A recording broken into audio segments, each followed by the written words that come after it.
Hi guys, welcome to my channel. It's me Prachi and I'm going to get the Pfizer vaccine today. So I'll let you guys know how it is. I'm at St. James Park right now and I'll show you the venue as well and I'll show you the queue time and everything that you can expect. So I booked my slot and I'm just going for my time slot and let's see what happens there. So basically the venue allocated to me is the Royal Horticultural Society Hall and in it's the Lindley Hall. So I'm going to show you what the place looks like. I'm just walking. So I'm here and so there's this queue and you have to wait here and then I'll see what happens when we go inside. So I don't think they really look at the time and all the slot. They haven't looked at it yet, but they might look at it once I'm inside. I don't know. I'll let you guys know how the process is. But yeah, right now I'm in the queue and let's see what happens.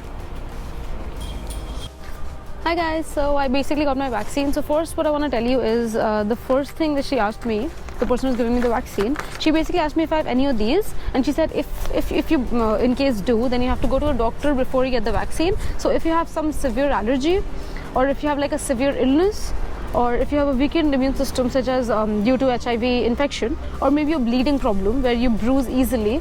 So if you have any of these, before taking the vaccine, consult a doctor. So this is something that I felt like I should share with you guys. And also if you're pregnant, talk to the doctor before you actually get the vaccine. Children below 16 years are not recommended to get the vaccine. And you're by the way, after getting the vaccine, you're completely fit to drive and use other machines.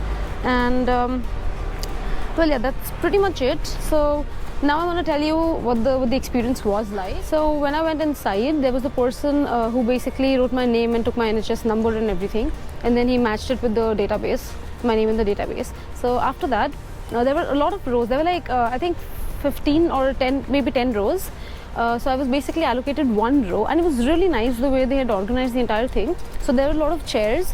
And then you would just sit on the chair and then there were like two people before me. It didn't really take me a lot of time. It just took me like literally 2 minutes. I just sat there and the person just moved and you didn't really have to wait a lot. You didn't really have to stand. It was very well organized.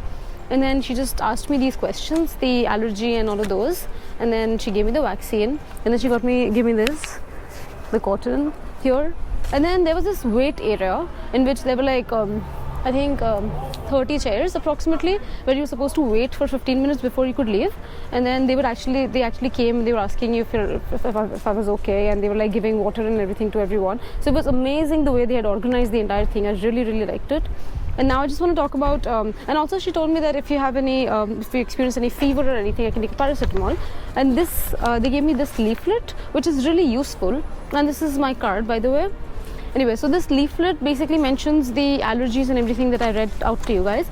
Now here, these are the possible side effects, which is, I think, very it's really nice that they've put it like this. So it basically talks about the very common, the uncommon and the rare side effects. Now it also talks about what you're supposed to do if you face any of these side effects. So like the very common, which says it's tiredness, headache, muscle pain, chills, joint pain, fever and pain at injection site. These are like very common. So if you have these, it's fine. If you get a fever, she told me to take a paracetamol. And common are injection site swelling or redness. And then uncommon would be feeling unwell and lymph nodes. And then the rare ones are facial drooping. And then it says that if you face any kind of allergy or shortness of breath or swelling of the face, you have to immediately go to a doctor in the emergency room, because these can be life-threatening, it says. And yeah, so if you have any of these, then you can go. But yeah, the experience was really nice. I got the first dose, and you can take the second dose of Pfizer after 21 days. So I'm gonna come soon, and it was really nice. Everyone get vaccinated and stay safe. Take care. Bye bye, guys. I'll let you guys know if I have any side effects later on, if I face anything.